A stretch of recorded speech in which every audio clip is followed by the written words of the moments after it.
Bon, voilà, ici, on nous demande de calculer l'intégrale i, qui est l'intégrale allant de 0 à pi k, de x cosinus x dx, en utilisant la technique de l'intégration par partie.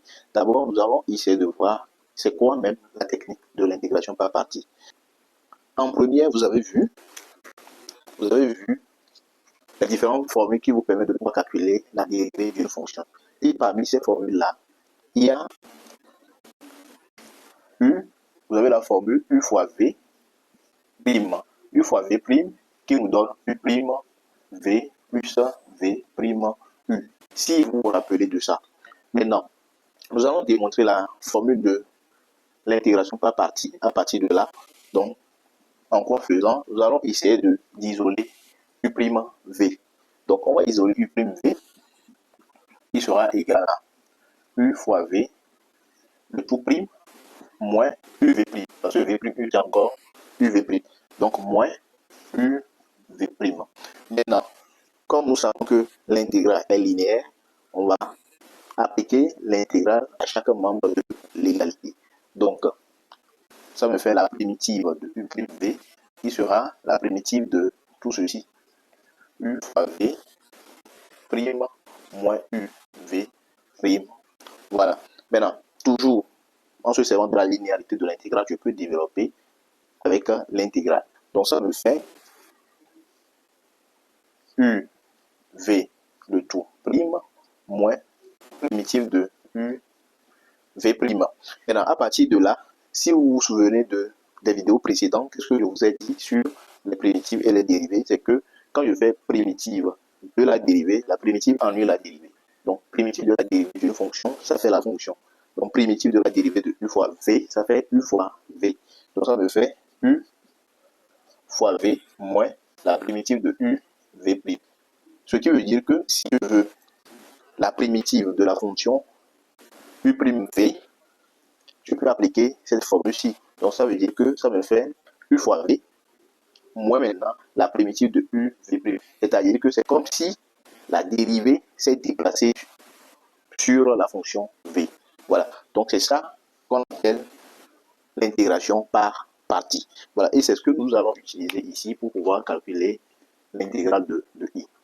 Voilà. Pour mettre en œuvre la technique de l'intégration par partie au niveau de I, ici, il s'agit de poser deux fonctions. La première fonction serait posée comme étant la dérivée de U et la deuxième serait posée comme étant la fonction V. Maintenant, pour le faire, dans notre cas-ci, il faut poser la dérivée de U, la dérivée de la fonction, comme étant notre cosinus, et poser V de x, c'est-à-dire la fonction est égale à x. Maintenant, à chaque fois, si c'est que vous avez la dérivée, vous devez trouver la primitive, parce qu'on aura besoin de U. On aura besoin de U. Donc, comme c'est U', on connaît, on doit trouver U à partir de U', ce qui veut dire que nous devons calculer la primitive de U' pour avoir le U. Maintenant, nous avons également besoin de la dérivée de la fonction V. Et ça, comme on connaît la fonction V, facilement, on peut calculer la dérivée de la fonction V. Donc, ça me fait quoi? La primitive de U, c'est-à-dire la fonction qu'on a dérivée pour pouvoir avoir U', c'est-à-dire cosinus de x, cette fonction, c'est sinus. Si on dérive sinus, on trouve cosinus, ce qui veut dire que la fonction sinus est une primitive pour la fonction cosinus de x. Voilà. Maintenant, je connais V de x est égal à x, donc V' de x serait égal à 1. Et là, vous appliquez juste la formule. Voilà, ce qui veut dire que notre fonction i serait égale à uv. On applique la formule, ça fait uv, donc ça fait x fois sinus x, avec x sinus x. Comme au niveau de i, il y a les bords, 0 à pi k, donc je mets les crochets, ça fait 0 à pi k pour calculer les images. Vous maîtrisez maintenant. Moi maintenant, l'intégrale qui va partir toujours de 0 à pi k, 0 à pi k de uv'. Maintenant, j'ai le u et j'ai le v'. Voilà, donc ça serait 1 fois sinus x qui fait sinus x dx. Donc, si je poursuis, j'aurai ici, donc il suffirait de calculer l'image de pi k et ensuite moins l'image de 0.